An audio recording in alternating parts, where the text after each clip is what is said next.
इस दुनिया में अगर कोई सबसे बड़ा सत्य है तो वह है हमारी मृत्यु, जिसे चाहकर भी इंसान टाल नहीं सकता। ये तो हम सभी जानते हैं कि पृथ्वी पर जन्म लेने वाला कोई भी व्यक्ति अमर नहीं है। उसे इस पृथ्वी को छोड़कर एक ना एक दिन जाना ही होता है। आपने देखा होगा कि हिंदू धर्म में जब भी कोई इस दुनिया को छोड़कर जाता है तो उसके शव का अंतिम संस्कार कर दिया जाता है। लेकिन क्या आपने कभी सोचा है कि परिजनों के अंतिम संस्कार करने के बाद उस मृत आत्मा के साथ क्या होता है? क्या आत्मा 24 घंटे के बाद वापस अपने घर लौट कर आती है? वह कितने दिनों तक घर पर रहती है? और आखिर मरने के बाद शरीर में क्या बदलाव आते हैं? मरने के बाद शरीर को अकेला क्यों नहीं छोड़ा जाता? क्यों 13वें दिन 13 भी मनाई जाती है? मरने के बाद आत्मा कहां जाती है और आत्मा के साथ क्या होता है? तो क्या हमारे मरने के बाद हमारा वजूद खत्म हो जाता है या फिर हम किसी और रूप में जिंदा रहते हैं? आखिर वह क्या चीज है जो हमें होश हवास से भरपूर एक नायाब इंसान बनाती है? क्या मृत्यु के बाद भी जीवन है? क्या मौत ही हमारा अंत है? मृत्यु के समय जितना कष्ट शरीर को होता है, क्या उतना ही कष्ट आत्मा को भी सहना पड़ता है? अगर आप भी इन सभी सवालों के जवाब जानना चाहते हैं तो बने रहिए हमारे साथ वीडियो के अंत तक।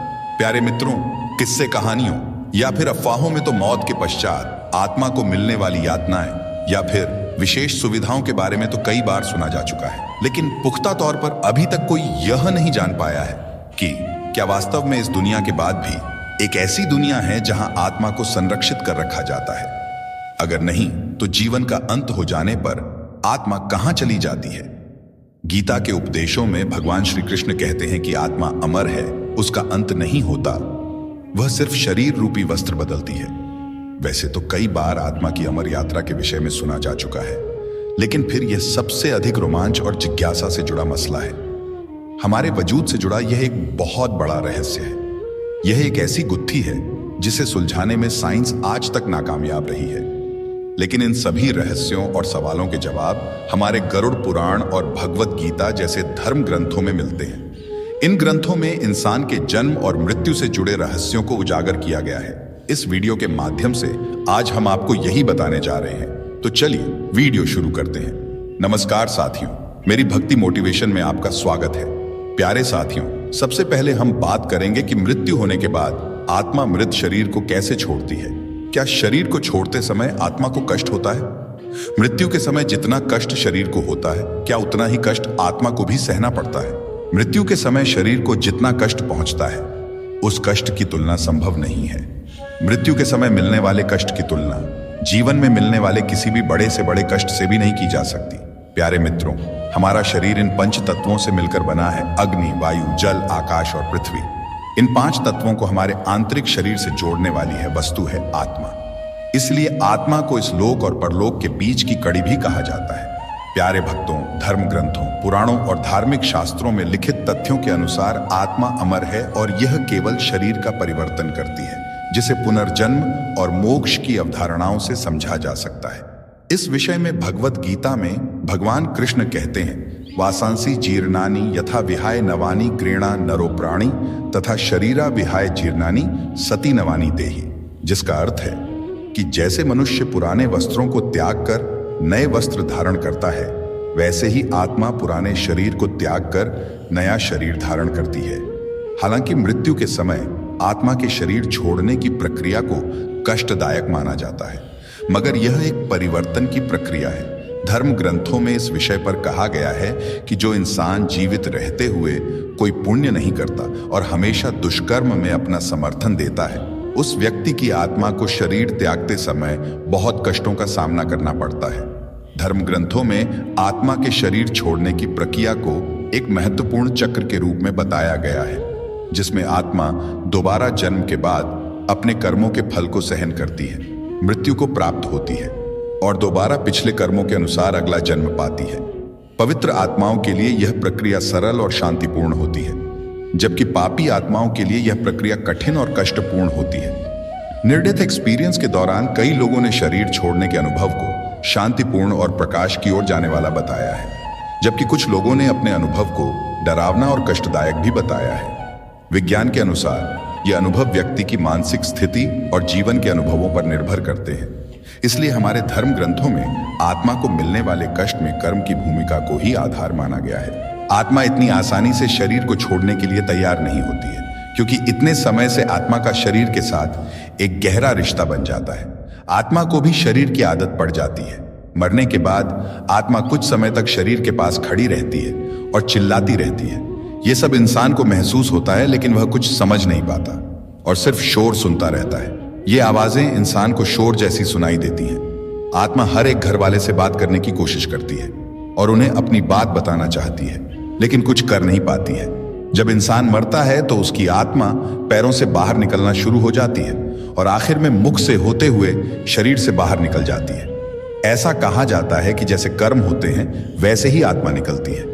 अगर कोई इंसान अच्छा है तो उसकी आत्मा बड़ी आसानी से बिना तकलीफ के शरीर को छोड़ देती है।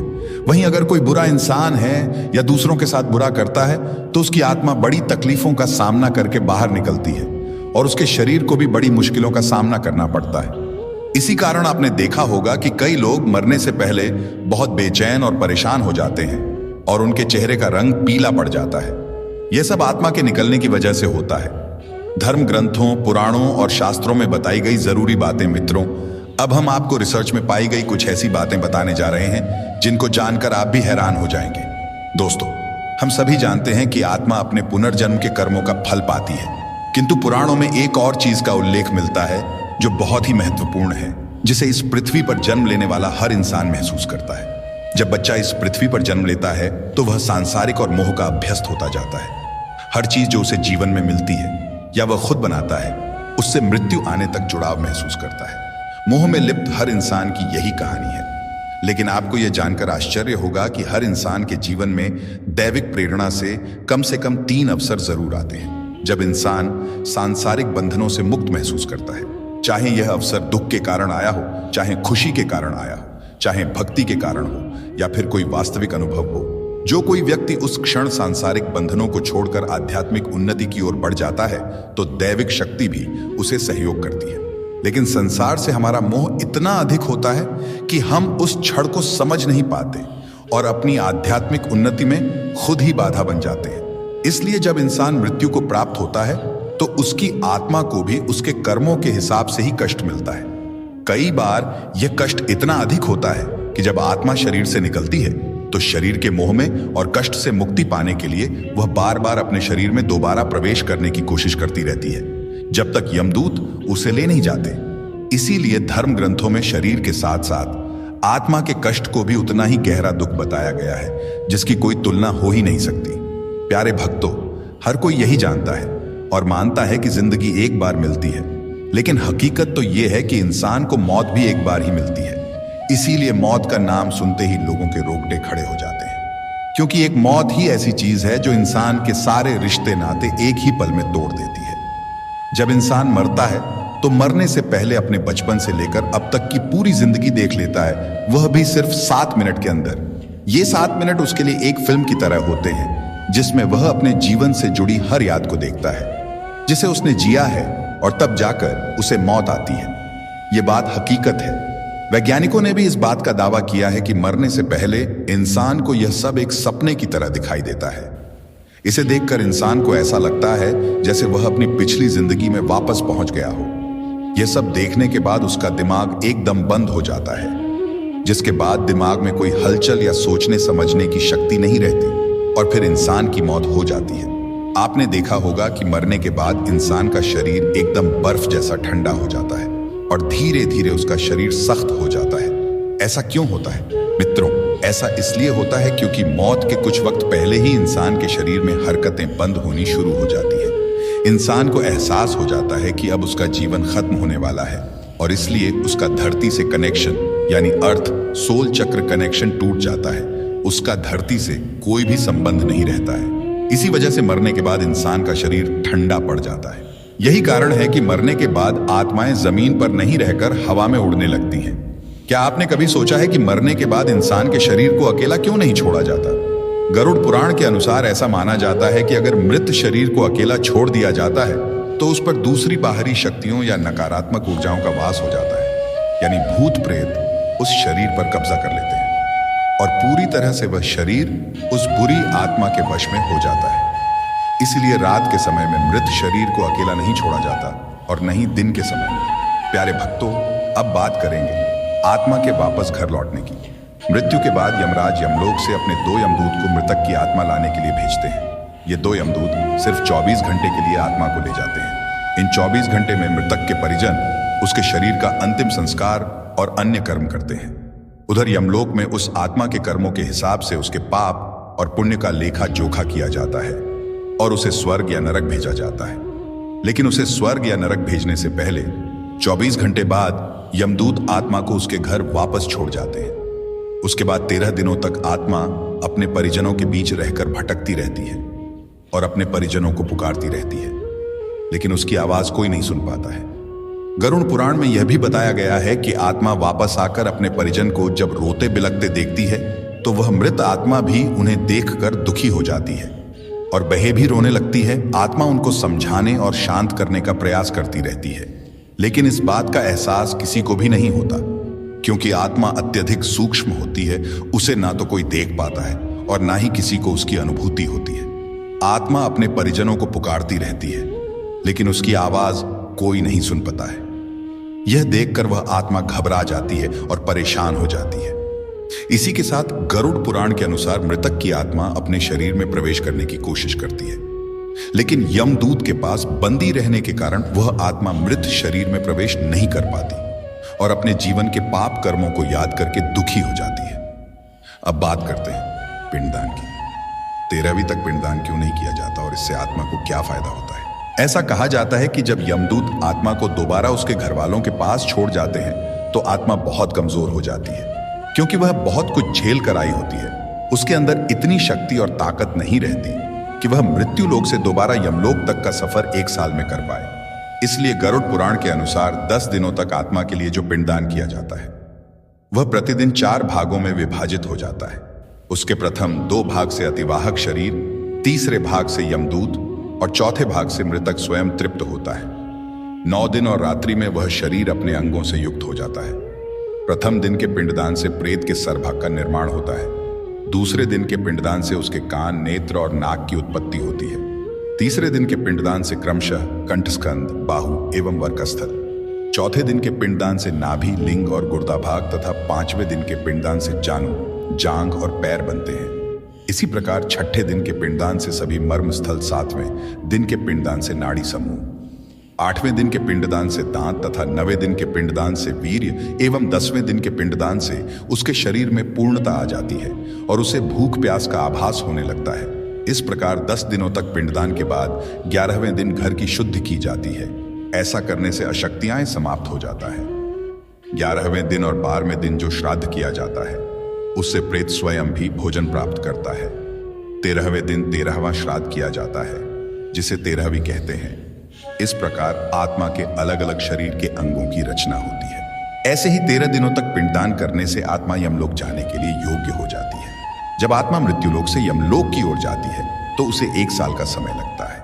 इतने लंबे सफर के लिए 13 दिनों तक जो भी पिंडदान या क्रियाकर्म किए जाते हैं वे उसके लिए भोजन जैसे होते हैं। साथियों, अगर किसी के लिए पिंडदान नहीं किया जाता है तो उसकी आत्मा को भूखा रहकर ही यमलोक की यात्रा को पूरा करना होता है।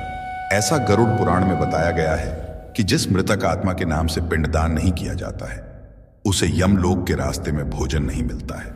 और साथ ही 13वीं के दिन ऐसी आत्मा को यमदूत जबरदस्ती घसीटते हुए यमलोक लेकर जाते हैं, जिससे मृत आत्मा को यात्रा के दौरान कष्ट उठाना पड़ता है। पिंडदान की मदद से ही आत्मा यमलोक का रास्ता पार कर पाती है। इसलिए पिंडदान करना बहुत जरूरी होता है। अब आप सोच रहे होंगे कि ये बातें हमें कैसे पता। ये सुनने में भले ही एक परियों की कहानी लग रही हो, लेकिन ये सब सच है, क्योंकि मरने के बाद के रहस्यों का खुलासा खुद गरुड़ पुराण में किया गया है, जो एक अटल सत्य है। अब बात करेंगे मृत आत्मा की परलोक यात्रा की। यमदूत उस आत्मा को यमलोक की यात्रा पर ले जाते हैं। अब यहां भी परलोक के कर्म उसका साथ देते हैं। कर्मों से ही तय होता है कि आत्मा को इनमें से किस मार्ग पर भेजा जाएगा। यह उसके जीवन में किए गए कर्मों पर ही निर्धारित होता है। मित्रों, पहला मार्ग है आर्ची मार्ग। इस मार्ग को देवलोक की यात्रा का मार्ग माना जाता है। दूसरा मार्ग है धूम मार्ग, जिसे पितृलोक का मार्ग बताया गया है। और तीसरा मार्ग है उत्पत्ति विनाश मार्ग, यानी यह नर्क की यात्रा के लिए होता है। यमदूत उन आत्माओं के साथ कठोर व्यवहार करते हैं जिन्होंने पाप किए होते हैं। या दूसरों के बारे में हमेशा बुरा सोचा होता है। मृत्यु के बाद जीवात्मा को यमलोक के मार्ग में कई प्रकार की बाधाओं का सामना करना पड़ता है। इन्हीं बाधाओं में से एक है यमलोक के मार्ग पर पड़ने वाली वैतरणी नदी। इस नदी में पानी नहीं होता, बल्कि भटकती हुई शक्तियां और भवकती हुई आग होती है। यहाँ इंसान के कर्मों का हिसाब होता है। जैसा कर्म किया है वैसा ही उसे भुगतना पड़ता है। ऐसा माना जाता है कि पुण्य आत्मा तो इस नदी को बड़ी ही आसानी से पार कर लेती है, लेकिन पापी आत्मा इस नदी में बुरी तरह प्रताड़ित होती है। इस नदी को गंगा नदी का ही रौद्र रूप माना जाता है। यह नदी लाल रंग की होती है क्योंकि इसमें आग की लपटें निकलती रहती है। नदी पार करते हुए आत्मा को खतरनाक जीवों का दंश भी झेलना पड़ता है। इस नदी को पार करने में पूरे 47 दिनों का समय लग जाता है। लेकिन यदि व्यक्ति ने अपने जीवन काल में अच्छे कर्म किए हों या गौदान किया हो तो उसे ये यातनाएं नहीं झेलनी पड़ती, क्योंकि उसी गाय की पूंछ पकड़कर आत्मा वैतरणी नदी को पार करती है। वैतरणी नदी पार करने के बाद आत्मा पुष्पोदका नामक एक और नदी के पास पहुंच जाती है, जिसका जल स्वच्छ होता है और जिसमें कमल के फूल खिले रहते हैं। इसी नदी के किनारे एक छायादार वटवृक्ष होता है, जहां आत्मा थोड़ी देर विश्राम करती है। यहीं पर उसे उसके पुत्रों या परिजनों द्वारा किए गए पिंडदान और तर्पण का भोजन मिलता है, जिससे उसमें पुण्य शक्ति का संचार हो जाता है और वह आगे की यात्रा पूरी करके यमलोक पहुंचती है। यमलोक के 4 द्वार हैं। 4 मुख्य द्वारों में से दक्षिण के द्वार से पापियों का प्रवेश होता है।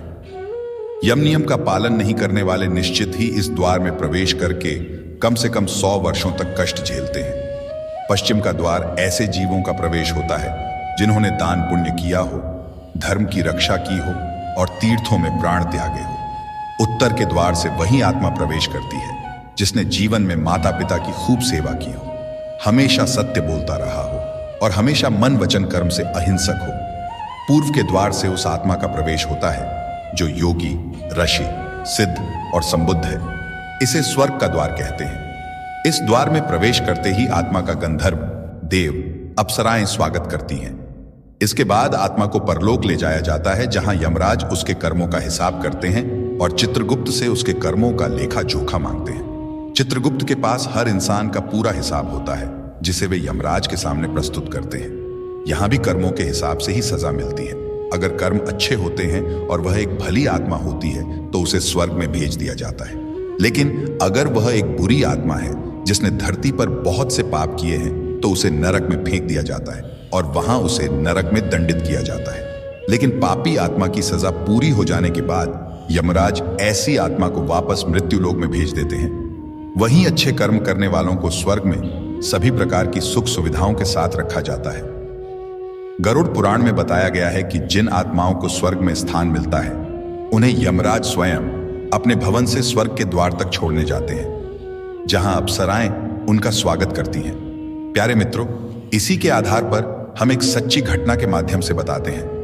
कुछ समय पहले एक आदमी की मृत्यु हो गई थी। उसे 2 यमदूत उठाकर अपने साथ ले गए थे। इस शख्स ने बताया कि जब मेरी आत्मा को शरीर से खींचा गया तो ऐसा लग रहा था जैसे किसी मुलायम कपड़े को कांटों पर से खींचा जा रहा हो। मुझे बहुत तकलीफ हो रही थी। उसके बाद मुझे परलोक ले जाया गया। रास्ते में एक नदी आई जिसमें बहुत आग और बहुत सारे कीड़े मकोड़े थे। मुझे उस नदी को पार करने के लिए कहा गया। अगर मैं उसे पार नहीं करता तो यमदूत मुझे जबरदस्ती कराने लगते। मैंने बड़ी मुश्किल से उस नदी को पार किया और फिर मैं परलोक पहुंचा, जहां एक बहुत बड़ा दरवाजा था। दोनों यमदूत बाहर रुक गए और मुझे अंदर भेज दिया गया। सामने यमराज बैठे थे। उनकी आवाज इतनी खतरनाक थी कि मेरे होश उड़ गए। उन्होंने यमदूत से पूछा, इसे क्यों लाए? इसका अभी समय नहीं आया है। फिर मेरी आंखों पर पर्दा डाल दिया गया। जब मेरी आंखें खुली तो मैं अपने घर वालों के बीच था। यह एक सच्ची घटना है जो आज से ठीक 10 साल पहले पूर्ण सिंह नाम के एक व्यक्ति के साथ हुई थी। यह केवल एक घटना नहीं है, बल्कि साल दर साल ऐसी कई घटनाएं सामने आती रहती हैं। न जाने कितने लोग मौत को छूकर वापस आ जाते हैं। वहीं कुछ लोगों का कहना है कि जब वह मरे थे तो वह कुछ अलग ही दुनिया में पहुंच गए, जहां अलग ही रोशनी थी। प्यारे मित्रों, इसी तरह राजस्थान में एक विचित्र घटना सामने आई है। झुंझुनू जिले में डॉक्टरों द्वारा मृत घोषित किया गया व्यक्ति उस समय जिंदा हो गया जब उसे चिता पर लिटाया जा रहा था। चिता पर लिटाते हुए अचानक उसके दिल की धड़कन वापस लौट आई। इस घटना के बाद मृत्यु के रहस्य पर एक बार फिर से चर्चा होने लगी है। गरुड़ पुराण में मृत्यु के बारे में विस्तार से बताया गया है। आइए जानते हैं राजस्थान की यह पूरी घटना और गरुड़ पुराण में लिखा मृत्यु का रहस्य। आपने अपने आसपास कई ऐसी घटनाएं सुनी और देखी होंगी जब मरने के बाद लोग जिंदा हो जाते हैं। फिर से जिंदा हुए ये लोग दूसरी दुनिया में बिताए समय के बारे में अपने अनुभव बताते हैं। मृत्यु के रहस्य को समझने की कोशिश करें तो गरुड़ पुराण में मृत्यु के रहस्य के बारे में विस्तार से बताया गया है। गरुड़ पुराण के अनुसार हर मनुष्य की आयु इस धरती पर निर्धारित कर दी गई है। किसी भी मनुष्य को उस निश्चित आयु से ज्यादा या कम समय नहीं मिलता, लेकिन अगर किसी कारणवश किसी मनुष्य की सांस इस निश्चित समय से पहले बंद हो जाती है तो भगवान उस मृत हो चुके मनुष्य की आत्मा को वापस धरती पर भेज देते हैं। हाल ही में एक ऐसी घटना राजस्थान के झुंझुनू जिले से भी सामने आई, जहां घंटों पहले मर चुका व्यक्ति अपनी चिता पर लिटाने के दौरान उठ बैठा। यह ऐसी पहली घटना नहीं है, बल्कि वर्तमान समय के साथ कई ऐसी पौराणिक कहानियां भी हैं जब मृत हो चुके लोग वापस जिंदा हो गए हैं। आइए एक नजर डालते हैं मृत्यु के रहस्य पर। राजस्थान के झुंझुनू जिले में रहने वाले 47 साल के रोहित नाम के व्यक्ति की मौत हो गई। रोहित नाम का व्यक्ति बोलने और सुनने में असमर्थ बताया जाता है। वह मां सेवा संस्थान में रहता था, जहां अचानक उसकी तबीयत खराब होने लगी। खराब हालत के कारण रोहित को अस्पताल में भर्ती कराया गया, लेकिन इलाज के बाद भी उसकी हालत में सुधार नहीं हुआ और दोपहर करीब 1 बजे डॉक्टरों ने उसे मृत घोषित कर दिया। रोहित की मौत की पुष्टि होने के बाद अस्पताल प्रशासन ने पुलिस को सूचित किया और शव को मुर्दाघर भेज दिया गया। लगभग 2 घंटे तक रोहित का शव मुर्दाघर में रखा रहा। इसके बाद पुलिस ने कानूनी कार्रवाई पूरी की। शाम करीब 4 बजे रोहित का शव मां सेवा संस्थान के लोगों को सौंप दिया गया। संस्थान के लोग रोहित के शव को लेकर झुंझुनू के पंचदेव मंदिर के पास स्थित श्मशान घाट पहुंचे। जब रोहित के शव को चिता पर रखा गया तो अचानक उसकी सांस चलने लगी और उसके शरीर में हरकत दिखाई दी। यह देखकर वहां मौजूद सभी लोग हैरान रह गए। इसके बाद रोहित को फिर से अस्पताल भेज दिया गया। प्यारे मित्रों, मृत्यु के रहस्य को इस जीवन में आज तक कोई भी समझ नहीं पाया है। इसी तर्ज पर कुछ ऐसी रहस्यमय घटनाएं दुनिया भर में घटती रही हैं, जब मृत हो चुके लोग वापस जीवित हो गए। सबसे चौंकाने की बात यह है कि इनमें से ज्यादातर लोग फिर से जिंदा होने के बाद मौत के बाद के अनुभव भी बताते हैं। इन अनुभवों में एक ऐसी दुनिया का जिक्र किया जाता है जो इस दुनिया से बिल्कुल अलग है। कई लोग एक रोशनी से भरी जगह की बात करते हैं तो कुछ लोग दिव्य लोगों के बारे में बताते हैं और कुछ लोग कहते हैं कि वहां कुछ अलग लोग थे जो उनसे कह रहे थे, अभी तुम्हारा समय नहीं आया है। ऐसे ही कई लोग हैं जिनका कहना है कि मरने के बाद उन्हें अलग सी चमक और खुशी का एहसास होता था, साथ ही उन्हें बहुत प्यार भी मिलता था। प्यारे मित्रों, आपने देखा कि अंतिम संस्कार के बाद आत्मा के साथ क्या क्या होता है। इसके साथ ही आपने देखा कि आत्मा को किस हिसाब से स्वर्ग या नर्क में स्थान मिलता है। प्यारे भक्तों, आज की इस वीडियो में बस इतना ही। मिलते हैं अगली वीडियो में नई कहानी के साथ। हम उम्मीद करते हैं कि हमारी वीडियो के जरिए आपको कई सवालों के जवाब मिल गए होंगे। अगर यह वीडियो पसंद आई हो तो लाइक और शेयर जरूर कीजिएगा। जय श्री कृष्ण।